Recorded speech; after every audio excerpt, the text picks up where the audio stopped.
Dean Lewis here again from Mustard Australia, and we're just embellishing a little bit on the hoof pastern axis part of our assessment that we've done today on this horse. So first of all, we looked at the gross anatomy of the horse, but now we covered how to assess a front limb, we covered how to assess a hind limb. We're going to embellish on probably the most important part of this for farriers and trimmers and vets. It's the myth that hoof pastern alignment is very hard to achieve. It's something that we do every day. So when we look at the hoof pastern alignment of this horse, what we're trying to look at is to whether these bones here are in line, right? This will dictate what type of shoe we'll be using on the horse. If our hoof pastern axis is broken back, well then we may use a breakover shoe, side clip shoe, or even a shoe without clips on to try and bring that back into better alignment. So we'll show you exactly what we're talking about. So if we look at this horse, and he's got reasonably good hoof pastern alignment, quite often people will use their rasp and just make sure that the alignment of the bone is what they desire. So when we look at a hoof itself, we want the pedal bone inside, and what we refer to it on the front foot is the palmar angle, and on the hind foot is the plantar angle, right?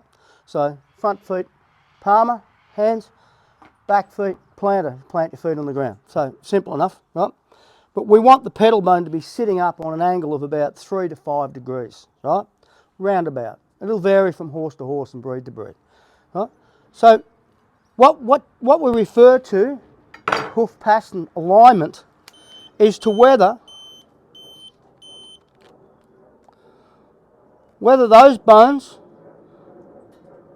those 3 lower bones, long pastern, short pastern, and the pedal bone are lined up perpendicular, or the dorsal wall of the pedal bone is lined up with the dorsal hoof wall. Sometimes you might see the hoof wall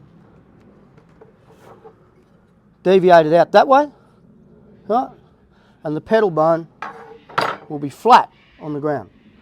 That puts too much pressure on the deep digital flexor tendon, and it's not what we look for. So as farriers and years of training, we are taught to be able to ascertain what we're looking for when we look at that, right? Then we're taught how to correct that via using equilibrium shoe or breakover shoe, similar to, like if we want to bring it back, we may use an equilibrium, right? If it's too upright, we might use a toe clip, right? But we're taught how to shoe to correct that. So that is corrective shoeing. Corrective shoeing is done, nobody just does corrective shoeing. Corrective shoeing is every time you shoe a horse, you correct it, okay? So when a horse's foot's low and it's got low heel, long toe, we may use a 3D pad, equilibrium shoe, and we place that under the horse's foot to correct that hoof pastern axis over a period of time. Right? If you look inside this foot, what you see is a deep digital flexor tendon running down the back underneath the navicular bone and hooks to the bottom of the pedal bone. Right?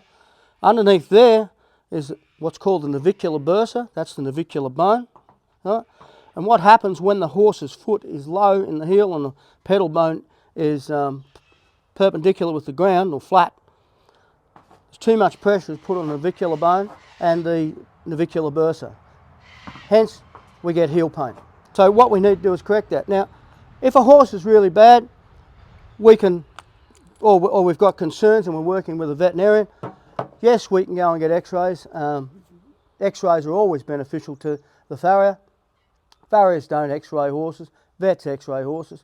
You work in a team with a professional vet, and we work together to get the best possible outcome. So most of the time, in the everyday job, farriers, trimmers, we're out there doing the best we can. We don't want to charge the owners a fortune of money. So what we do is we basically just go along and we use skill and training, knowledge about anatomy to try and ascertain and get things as close as we possibly can and keep them in a normal frame. That's all we do. Right? If we're worried about anything being wrong or more complicated than that, certainly we talk to the owner and we enlist a vet. We work together as the owner, vet and farrier, and we fix the problem and look after the horse. That's what we do. That's just another tip from Mustard Australia. Thanks very much.